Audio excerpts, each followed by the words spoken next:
بيبدأ الفيلم في مطعم وبنتعرف على ليون والرئيس بتاعه توني، وتوني بيكلف ليون بمهمة وإنه يقتل واحد اسمه جونز علشان بيتدخل في تجارة المخدرات، وليون بياخد صورة جونز وبيقبل ينفذ المهمة. وفي نفس اليوم جونز بيخش الفندق بتاعه بحراسة أمنية ضخمة، وهو راح الفندق علشان يخلص شغله ويشوف صاحبته. وليون بيوصل للريسبشن بتاع الفندق، وجونز بيجيله مكالمة من واحد من رجالته اسمه تونتو، وبيكلمه تونتو تحت تهديد السلاح وبيقول له إن في راجل جاي يتكلم معاك دلوقتي. وبعدها جونز بيسمع صوت ضرب النار وبيفهم ان الراجل بتاعه مات، فجونز بيروح ينبه رجالته ان في حد طالع دلوقتي، ورجالته بيتحركوا وبيستنوه قدام الاسانسير. واول ما الباب بيتفتح وفي حد بيبان، رجاله جونز بيبداوا باطلاق النار، ولكن بيطلع ان اللي في الاسانسير ده كان جثه تونتو. فرجاله جونز بيتفرقوا علشان يدوروا على القاتل، والمساعد بتاع جونز بيبص في بير السلم وبيطلع له ليون وبيمسكه وبيسحبه لتحت وبيموت. وباقي رجاله جونز بيلموا المخدرات والفلوس علشان يمشوا، وليون بره بيستفرد بكل واحد لوحده بيقتله. وجونز لما بيشوف رجالته مقتولين في الكاميرات بيفتكر ان في عصابه جايه تقتله، فبيقبر رجالته انهم يطلعوا بره ويخلصوا عليهم. واول ما بيطلعوا كل البيبان بتتقفل وجونز بيتحبس لوحده من غير اي حراسه، وليون بره بيخلص على كل رجاله جونز. وجونز من الخوف بيكلم الشرطه وبيقول لهم ان في حد عاوز يقتلني، وليون بيظهر له من ورا وبيحط السكين على رقبته وبيخليه يتصل بتوني. وتوني بيقول له مش عاوزين نشوفك بتشتغل تاني في البلد بتاعتنا، وبيكلم ليون وبيقول له اتاكد انه فهم كلامي كويس واطلق سراحه. وليون لما بيساله جونز بيهز راسه بخوف، وبعدها بيختفي ليون في الضلمه، وبيروح بعدها السوبر ماركت وبيشتري اللبن وبيخش العماره اللي عايش فيها. وماتيلدا كانت قاعده على السلم وشافت ليون وهو طالع وبتسلم عليه، وليون بيشوفها وبيقول لها مين اللي ضربك كده، بس ماتيلدا بتكذب وبتقول محدش ضربني، وبتقول له ما تقولش لابويا اني بشرب سجاير. وفي واحد بيخرج من شقتها وبيتكلم مع ابو ماتيلدا عن المخدرات اللي بيخبوها عنده، وميلكي بيقول له ان المخدرات اللي بنخبيها عندك بترجع لنا ناقصه، ولازم تكون صادق معانا علشان الرئيس يكون راضي عنك. بس ابو ماتيلدا بيقول له انا مش باجي ناحيه المخدرات، وزي ما باخدها منكم وزي ما بطلعها. فميلكي بيبلغ رئيسه ان ابو ماتيلدا مش عاوز يعترف، والرئيس ستان بيلف وبيكلم ابو ماتيلدا وبيقول انا مصدق الراجل ده، بس بيقول له بكره الظهر لازم تكون عرفت مين اللي سرقني. وبعدها ستان ورجالته بيمشوا، وابو ماتيلدا وهو متضايق بيروح يضرب ماتيلدا بالقلم. وليون كان سامع كل حاجه وشايفه من العين السحريه، وبيروح هو يقضي يومه، واهم حاجه عنده انه بيهتم بالزرع بتاعه. وبالليل بيقعد على كرسيه وبينام. وتاني يوم الصبح عيله ماتيلدا بيقضوا يومهم الروتيني، وبنشوف ابوها وامها واختها الكبيره واخوها الصغير. وليون بيعمل التمارين الصباحيه بتاعته، وابو ماتيلدا بيقول ان شكله بوظ الدنيا مع ستان. وماتيلدا بتغير قناه التلفزيون، فاختها الكبيره بتجري وراها وبتضربها، وتليفون البيت بيرن وبترد ماتيلدا، والمتصل كانت مدرسه ماتيلدا، وكانوا عاوزين يبلغوا ابوها ان ماتيلدا غابت على المدرسه لمده اسبوعين، وعايزين تفسير لسبب الغياب وايه اللي هتترفض. بس ماتيلدا بتقول لهم ان ماتيلدا ماتت. وليون بيحط الزرع بتاعه في الشمس وبيطلع بره شقته، وبيسمع الفوضى والصوت العالي اللي في شقه ماتيلدا، وبيروح السينما وبيكون مبسوط جدا. ولما بيرجع بيلاقي ماتيلدا بره الشقه والدم نازل من مناخيرها، وبيقول لها ان الحياه على طول صعبه. وماتيلدا بتقول له انها رايحه السوبر ماركت وبتساله لو عاوز لبن، وليون بيستغرب انها عارفه انه بيحب اللبن. وبعدها بثواني في رجاله مسلحه بتوصل العماره ومعاهم ستان، وستان بيتعاطى نوع من المخدرات وبيقول انه بيحب الهدوء واللحظات التي تسبق العاصفه. وابو ماتيلدا كان مستنيهم زي ما ستان قال له امبارح، بينما ليون بيتفرج عليهم من العين السحريه. وستان ورجالته بيقتحموا الشقه، واولا بيقتل الام وبعدها بيقتل البنت الكبيره وبيكسر في البيت، ورجالته حتى كانوا بيخافوا منه. وستان بيروح لابو ماتيلدا وبيقول له انا اديتك فرصه ومهله علشان تعترف باللي عملته، وبيأمر مالكي ورجالته انهم يفتشوا البيت. وستان بيحاول يدي فرصه تانية لابو ماتيلدا علشان يعترف. وماتيلدا وقتها كانت في السوبر ماركت، واخوها الصغير كان مستخبي تحت السرير. وستان بيسيب ابو ماتيلدا وكان عاوز يفتش الشقه، فابو ماتيلدا بيطلع بندقيه وبيبدا باطلاق النار، وواحد من رجاله ستان بيخاف وبيضرب نار بشكل عشوائي، وبالغلط قتل الولد الصغير. والاب بيجري بس ستان قدر يجيبه وقتله، وبيتعصب لما بيشوف الدم على لبسه، وبيروح لجثه الاب وبيفرغ الخزنه فيه. والراجل اللي مستنيهم بره بيتوتر وبيخاف من صوت ضرب النار الكتير اللي سمعه، ومالكي كان هيطلع بره الشقه وكان هيموت من الراجل اللي مستنيهم بره. وماتيلدا بعدها رجعت من السوبر ماركت وحست ان في حاجه حصلت،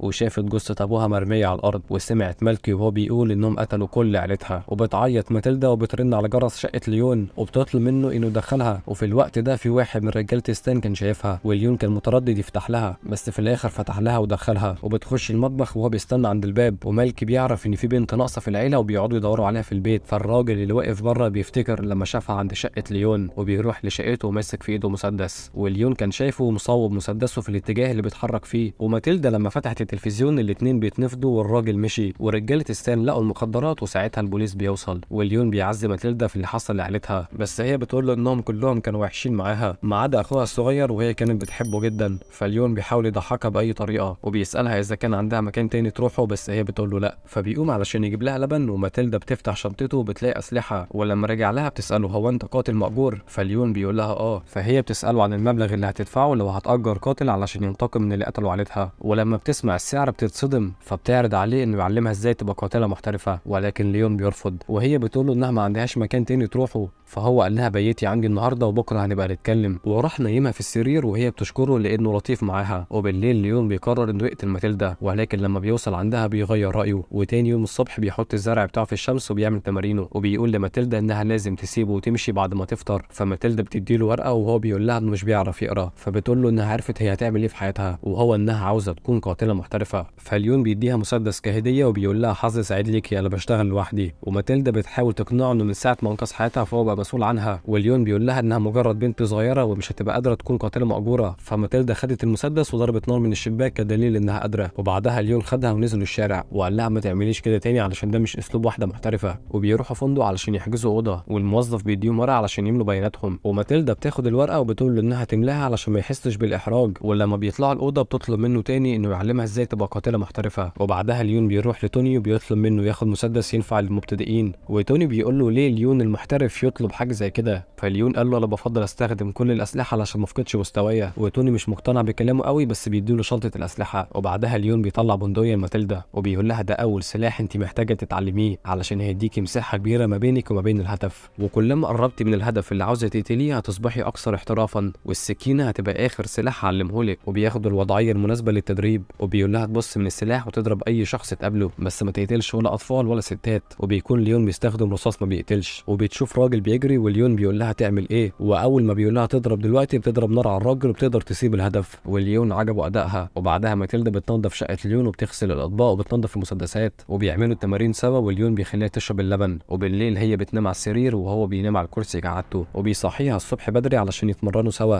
وهي بتعمل نفس التمارين اللي كانت بتعملها اختها. وبتعلم ليون ازاي يقرا ويكتب، وهو بيعلمها مسكه المسدس وازاي تفكه وتركبه. وفي يوم ماتيلدا بتقول له انها محتاجه تاخد اجازه من التدريب وانهم محتاجين يلعبوا ويرفهوا شويه. وماتيلدا بتتنكر في شخصيه مارلين مونرو وتشارلي تشابلن، بس ليون ما كانش يعرف مين دول، فهي بتتنكر في ازاي شخصيه اكشن مشهوره وليون بيعرفها. ولما بيجي الدور على ليون ما كانش يعرف يختار شخصيه ايه. وماتيلدا بتشوفه مهتم بالزرع بتاعه وهو بيقول لها انه بيحب النباتات جدا، فهي بتقول له لو بتحبه فعلا فلازم تزرعه في الحديقه علشان ينمو وجذوره تكبر، ولازم تسقيني انا كمان زي الزرع لو عايزني اكبر. فليون بيجيب البخاخه وبيرش عليها وبيقعدوا يلعبوا مع بعض. وبعدها ليون بيروح يقابل توني، وبنفهم من كلامهم ان توني بيحوش لليون كل فلوس المهمات اللي فاتت، وبيقول له ليون انه عاوز جزء من الفلوس. فتوني بيخمن انه اتعرف على واحده ست، وبيقول له لازم تكون حذر من الستات، وبيحكي له انه كان في مشاكل كتيره بسبب الستات. وليون بيقول له لا انا عاوز فلوس علشان اساعد حد معين. وتوني بيوافق وبيقول له فلوسك موجوده، وبيطلع له $100 وبيقول له انهم محتاجين يتقابلوا تاني بخصوص المهمه اللي جايه. وليون شايف من عنده ماتيلدا وهي بتتكلم مع ولد وبيولعوا سجاير، فبيطلع لها وبياخدها على جنب وبيقول لها ما تتكلميش تاني مع اي حد بتقابليه في الشارع، وبيقول لها كمان تبطل تدخين. وبعدها بيرجعوا الفندق تاني وليون بيقول لها انه عنده شغل وبيسيبها وبيمشي. وماتيلدا بتستغل غيابه وبترجع لشقه عيلتها القديمه علشان تاخد حاجتها، وبتشيل خشبه من الارض وبتطلع منها فلوس بتاعت ابوها، وبتسمع صوت ستان والشرطه فبتستخبى، وبتسمعه بيقول للمحققين ان ابو ماتيلدا رفع عليه السلاح فاضطر يقتله وهو ما شافش اي اطفال موجوده. وبيطلع ان ستان مش بس رئيس عصابه مخدرات،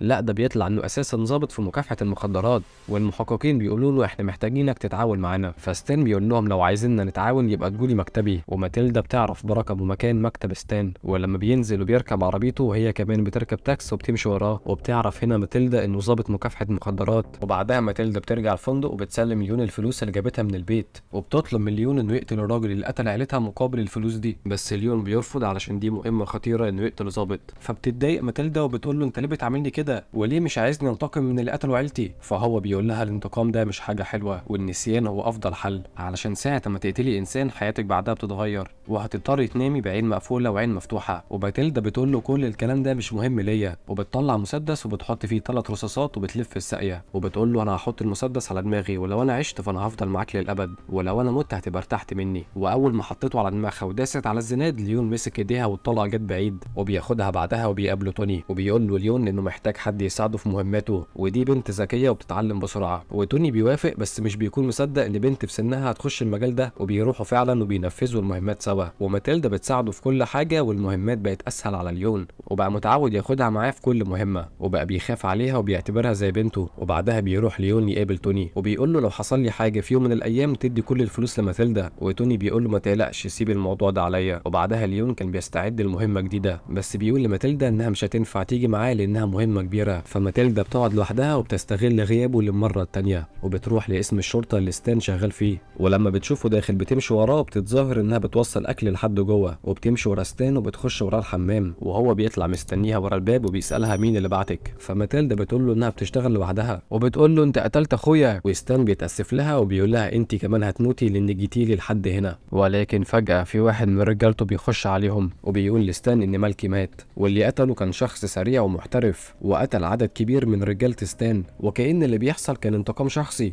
وستان بيتضايق جدا بعد ما سمع الكلام ده، وماتيلدا بتفهم ان اللي عمل كده كان ليون. وستان ما قتلش ماتيلدا وبيأمر الراجل بتاعه ان ياخدها لمكتبه. ولما ليون رجع البيت لقى رساله من ماتيلدا وبتقول انها هتروح تنتقم من ستان، وسابت الفلوس ليه علشان لو حصل لها حاجه. وليون بعدها على طول راح لاسم الشرطه وضرب حراس الامن، وماتيلدا كانت في مكتب ستان وطلعوا منها كل الاسلحه دي. وفجاه ظهر ليون وقتلهم كلهم في لمح البصر، وحضن ماتيلدا وهربوا هما الاثنين. وتاني يوم ستان راح يقابل توني ومعاه رجاله كتيره، وبيسال توني لو يعرف مين اللي قتل مالكي، وبيقول له القاتل كانت ملامحه ايطاليه وكان معاه بنت اسمها ماتيلدا ولازم يعرف طريقه حالا. وبعدها ليون وماتيلدا بيصحوا من النوم، وماتيلدا كانت نازله تشتري حاجات وستان كان موجود وبيراقبها. ولما رجعت فجاه فريق من القوات الخاصه بيظهر وقبضوا عليها وبياخدوا منها المفتاح، وبيسالوها لو بتخبط بطريقه معينه، بس ماتيلدا بتضحك عليهم وبتخبط بطريقه مختلفه، وده كان سين ما بينها وما بين ليون. وبعدها الباب بيتفتح وبيستعدوا لاقتحام الشقه، وبيبلغوا ستان انهم دخلوا. ولما الفريق دخل مش بيلاقوا حد، وليون كان مستخبي وقفل الباب وبدا يقتل فيهم. وباقي الفريق شافوا زمايلهم مقتولين وبيبلغوا ستان باللي حصل، وستان بيطلب دعم اكبر، وبتيجي عربيات الشرطه وخدمات الطوارئ وفريق عمليات خاصه. وليون كان لسه في الشقه وبيقتل اي حد بيقرب منه، ولكنه هو كمان بياخد رصاصه. وواحد من الضباط بيرمي عينه ولقى ليون مصاب المسدس عليه، وبيقول ليون لباقي الفريق يسلموا له ماتيلدا والا هيقتل الضابط. وفعلا بيحرروها وبتجري عليه وبتحضنه، وهو بيقول لها تجيب الفاس المتعلق في الحيطه، وبياخد الضابط معاه كرهينه علشان محدش منهم يضرب عليه. وبعدها بيخشوا البيت وبيضرب نار على طفايه الحريق وبتغرق الدنيا ميه، ومحدش منهم بيشوف حاجه. وفريق العمليات بيضربوا نار وهم مش شايفين، وكل ده كانوا بيضربوا على زميلهم. وليون ضرب عليهم نار ووقع واحد منهم، وما فاضلش منهم غير 3 فبيطلبوا الدعم. وليون جوه بيستعد للحرب وبينقذ الزرع بتاعه من القناصه، وبيخشوا اوضه تانية وليون بيكسر في الحيطه بالفاس علشان يهربوا. وبعد ما بيجهز المهرب بيدخل ماتيلدا، وماتيلدا بتاخد بالها ان الحفره صغيره عليه وانه مش هيعرف يعدي منها، وهو بيقول لها مش هينفع ننجو احنا الاتنين مع بعض، وانا هقدر انقذ نفسي، والاهم عندي انك تعيشي. والبوليس بعدها بيضربوه بصاروخ وبيفجروا الشقه. ولكن لحسن الحظ ليون عاش، والقوات جاهزه للاقتحام، وبيشوفوا واحد مرمي على الارض وبيرفع ايده، فبياخدوه بينزلوا بيه تحت. وهم كانوا مفكرين ان ده راجل من رجالتهم، ولكن ليون قدر يضحك عليهم واقتنعوا ان الراجل ده تبعهم. وستان وقتها كان متعصب ان كل الرجاله اللي بعتها دي مش قادرين يقتلوا راجل وعيله صغيره. وبعدها ماتيلدا خرجت بره المبنى، والمسعفين بيعالجوا ليون، وستان لما بيشوفه بيتعرف عليه، وليون بيلبس القناع تاني، وستان بيطلع كل الرجاله بره المبنى. وماتيلدا كانت ماشيه قدام البوليس، وليون بينزل على السلالم وكان هيخرج من الباب الخلفي، بس ستان بيكون وراه ورافع عليه المسدس، وللاسف بيقتل ليون قبل ما كان هيهرب. وفي انفاس ليون الاخيره ستان بيكلمه علشان يتاكد انه ليون، وليون بياكد له ان هو فعلا، وبيحط في ايده فتيل القنابل وبيقول له دي هديه من ماتيلدا. وبيحصل انفجار كبير والاتنين بيموتوا، وماتيلدا بتروح لتوني، وتوني بيقترح عليها انه يخلي فلوس ليون عنده زي ما ليون كان بيعمل، وتبقى تيجي تاخد فلوس في اي وقت، وبيديها $100 وهي بتطلب تشتغل عنده كقاتله مأجوره. ولكن توني بيرفض رفض قاطع، وبيقول لها ما ينفعش بنت عندها 12 سنه تشتغل كقاتله، وبيقول لها تيجي تاخد الفلوس اللي هي عايزاها وترجع للمدرسه. وماتيلدا فعلا بترجع المدرسه اللي اترفضت منها، وبتحكي لهم قصه مزيفه عن وفاه ابوها وامها، والمديره بترحب بعودتها بس بتشترط عليها ما تبقاش كدابه وعايزه تسمع القصه الحقيقيه. فماتيلدا بتحكي لها قصتها وبتحكي لها عن ليون وعن كل حاجه، والمديره بتتصدم من اللي سمعته. وماتيلدا زرعت النبات بتاع ليون في الحديقه علشان تفضل فاكراه. واللي وصل لاخر الحلقه عاوزك تحط ايموجي مسدس في الكومنتات علشان اعرف مين اللي عجبته الحلقه، واعملوا لايك واشتركوا في القناه، واشوفك على خير ان شاء الله، وباي باي.